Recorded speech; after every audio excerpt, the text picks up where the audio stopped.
Assalamualaikum warahmatullahi wabarakatuh. Yang terhormat kepada dosen pengampu MK kita Balil Mubtadi, yaitu Ustadz Ghazali, dan yang disayangi teman-teman sekalian. Pertama-tama marilah kita panjatkan puji syukur kita kepada Tuhan Yang Maha Esa yang telah memberikan rahmat dan hidayahnya sehingga kita bisa melanjutkan MK Kitabah ini. Adapun topik yang akan kami bahas pada hari ini yaitu langkah-langkah menulis surat resmi. Dan perkenalkan, nama saya Muhammad Arif Alifka. Saya selaku moderator yang akan membimbing jalannya acara pada hari ini. Adapun anggota pada kelompok kami yaitu kelompok 2, yang pertama yaitu Ancela Musi, dan yang kedua Esa Soleha, dan yang ketiga Muhammad Arif Alifka, dan yang keempat Miftahul Jannah, dan yang kelima Muhammad Rijaldi, dan yang keenam MWB Kurahman, dan yang ketujuh Fahriyatul Jannah, dan yang kedelapan Rizky Puji Rahayu, dan yang kesembilan Yusuf Ridho.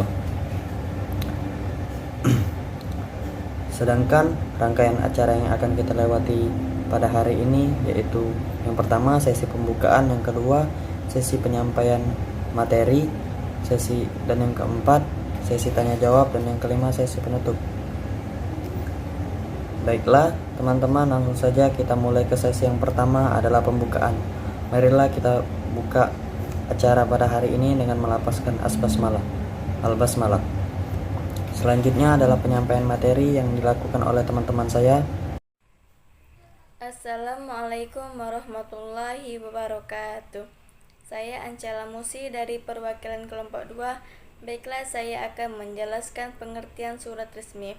Surat resmi ialah surat yang isinya meliputi masalah dinas yang menyangkut administrasi pemerintah. Arifin 1987 menurut Sudarsa DKK 1992, surat dinas atau surat resmi ialah segala komunikasi tertulis yang menyangkut kepentingan tugas dan kegiatan dinas instansi. Surat dinas hanya dibuat oleh instansi pemerintah dan dapat dikirimkan kepada semua pihak yang berhubungan dengan instansi tersebut. Baik, wassalamualaikum warahmatullahi wabarakatuh. Baik, di sini saya akan menjelaskan materi selanjutnya, yaitu tentang persyaratan surat resmi. Menurut SEMI pada tahun 1989 dan Sudarsa pada tahun 1992 mengemukakan bahwa untuk menulis surat resmi kita harus memperhatikan hal-hal sebagai berikut. Yang pertama, surat resmi harus memiliki maksud yang jelas, yang mana maksud yang jelas sehingga dapat dipahami oleh pembacanya. Yang kedua, surat resmi harus menggunakan bahasa yang lugas, yaitu bahasa yang tidak berbelit-belit. Yang ketiga, surat resmi harus disusun dengan singkat. Yang keempat, surat resmi harus memuat informasi yang lengkap, yang mana berisikan informasi yang lengkap dan tepat. Dan terakhir, surat resmi harus menggunakan komunikasi yang sopan dan simpatik, yang bertujuan dapat memberikan dampak positif kepada pembaca sehingga pembaca pun mau menanggapinya dengan baik. Mungkin itu saja materi dari saya, selanjutnya akan disampaikan oleh pemateri yang lain. Baiklah, saya akan menjelaskan tentang langkah-langkah dalam menulis surat resmi. Sebelum itu, saya akan menjelaskan hal-hal yang harus diperhatikan dalam menulis surat resmi.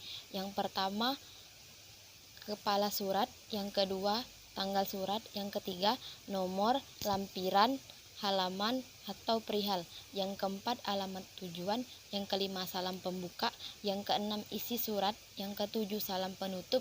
Yang kedelapan, pengiriman surat, nama dan tanda tangan.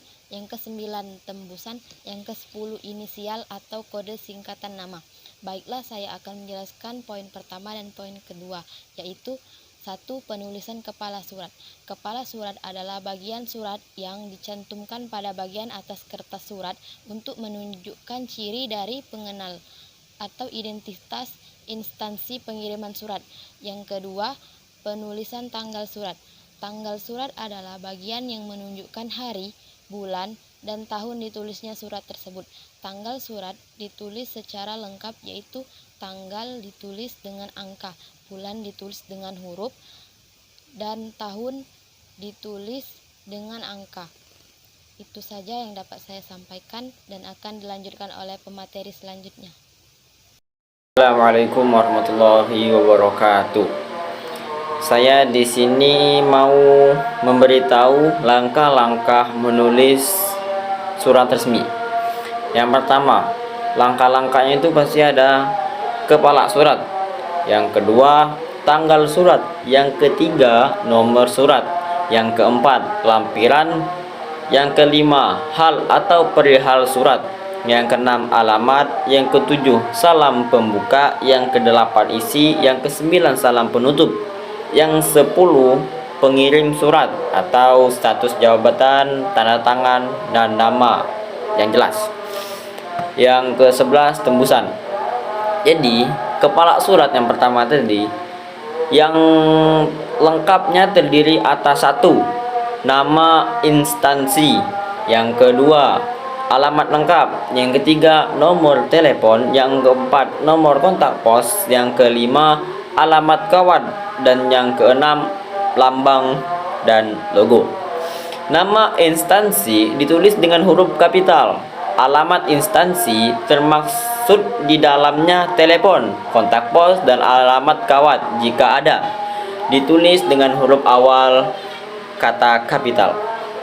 2. Tanggal surat. Tanggal surat ini untuk apa? Tanggal surat ini ditulis lengkap, yaitu nama kota, tanggal ditulis dengan angka, bulan ditulis dengan huruf, dan tahun ditulis dengan angka juga. Setelah angka tahun tidak diikuti tanda baca apapun seperti tanda titik, tanda koma, titik, dan garis hubung. Nomor 3, penulisan nomor surat, lampiran surat, dan perihal. Kata nomor, lampiran, dan perihal diawali huruf kapital juga dan diikuti tanda titik 2. Penulisan kata nomor, lampiran, dan perihal dapat disingkat menjadi no, LAMP, dan hal.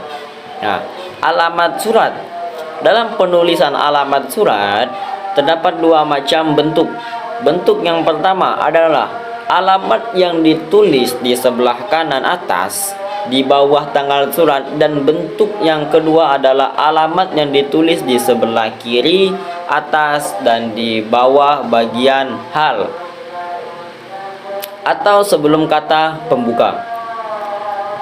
Contoh, yang terhormat YTH titik Kolonel Sangat Mujianto, bawahnya Jalan Raja Wali 56, bawahnya lagi Bandungan, bawahnya lagi Semarang. Contoh. Yang kelima, salam. Dalam penulisan surat terdapat 2 buah salam. Yang pertama salam pembuka, dan yang kedua pastinya salam penutup. Penulisan kedua bentuk salam itu merupakan awal dalam berkomunikasi antara penulis surat dan penerima surat. Salam pembuka khusus, Assalamualaikum warahmatullahi wabarakatuh, atau salam pramuka, atau salam perjuangan dan merdeka. 6. Isi surat. Secara garis besar, isi surat terbagi atas 3 bagian, yaitu bagian pertama merupakan paragraf pembuka, bagian kedua merupakan paragraf isi, dan bagian ketiga merupakan paragraf penutup. Yang ketujuh, nama pengirim. Nama pengirim surat ditulis di bawah salam penutup. Tanda tangan diperlukan sebagai keabsahan atau kesohihan atau juga kebenaran surat dinas. 8. Tembusan surat. Kata tembusan yang ditulis huruf awal kapital diletakkan di sebelah kiri pada bagian surat, lurus dengan nomor dan hal, serta sejajar dengan nama penanggung jawab surat. Mungkin sekian dari saya. Wassalamualaikum warahmatullahi wabarakatuh. 7. Penulisan salam penutup. Salam penutup merupakan pernyataan rasa hormat dari pengirim surat terhadap penerima surat. Pada akhir salam penutup dibutuhkan tanda koma dan huruf kapital, hanya dipakai pada kata awal ungkapan salam. Contoh dari penulisan salam penutup yaitu hormat saya, hormat kami, wassalam, dan salam takzim. Yang kedelapan, penulisan nama pengirim. Nama pengirim surat ditulis di bawah tanda tangan. Tanda tangan dibutuhkan sebagai keabsahan dari surat resmi tersebut. Assalamualaikum warahmatullahi wabarakatuh. Saya akan melanjutkan pemakalan dari sebelumnya. Penulisan tembusan surat. Tembusan hanya dicantumkan apabila surat itu memang memerlukan tembusan.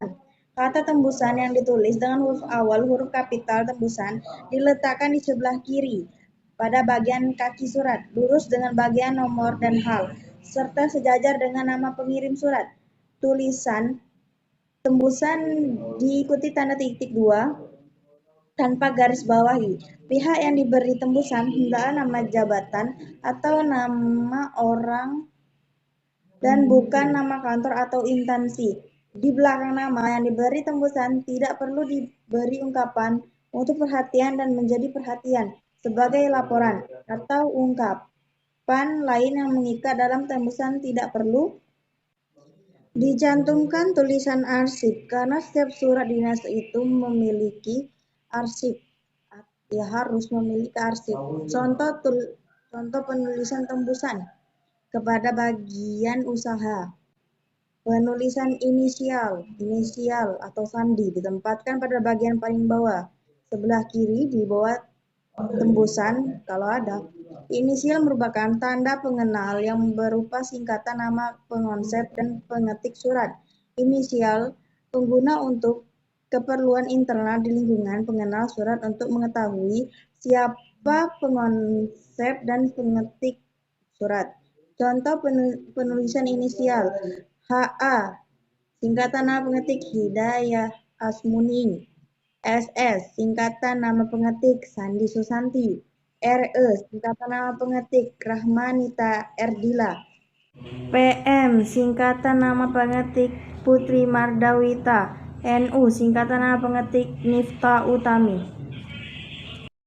Assalamualaikum warahmatullahi wabarakatuh. Saya Muhammad Ibik Rahman dengan NIM 2030204103 akan menjelaskan yang pertama penulisan salam pembuka. Salam pembuka lazim ditulis di sebelah kiri di bawah alamat surat. Di atas kalimat pembukaan isi surat. Pada akhir salam pembukaan dibutuhkan tanda koma dan huruf kapital hanya dipakai pada kata awal ungkapan salam. Kemudian yang kedua, penulisan isi surat. Isi surat umumnya hanya terdiri atas rujukan, tujuan, dan harapan. Ketiga hal ini lazim diungkapkan di dalam 3 paragraf. Rujukan atau pengantar isi surat dibuat dalam paragraf pembuka. Tujuan yang bertolak dari masalah yang disampaikan dibuat dalam paragraf isi. Harapan termasuk penegasan penulis dibuat dalam paragraf penutup. Mungkin itu saja yang dapat saya sampaikan. Lebih dan kurangnya saya mohon maaf. Kepada Allah saya mohon ampun. Assalamualaikum warahmatullahi wabarakatuh.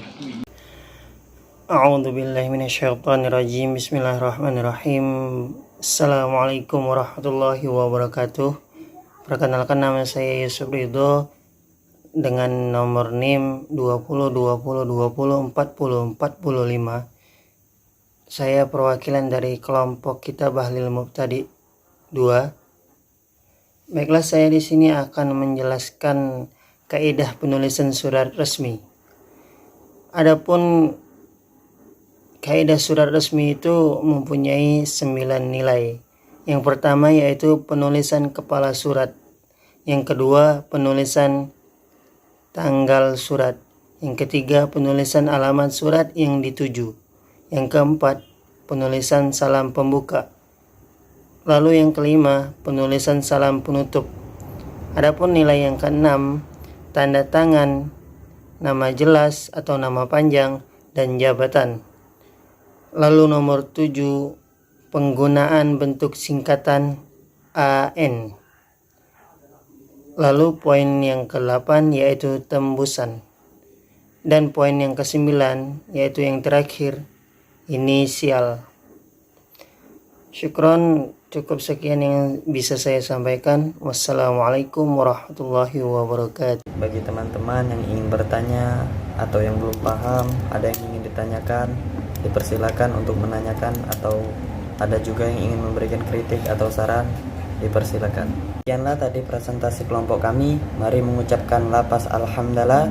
Saya selaku moderator mohon maaf atas segala kekurangan dan terima kasih untuk perhatiannya. Wassalamualaikum warahmatullahi wabarakatuh.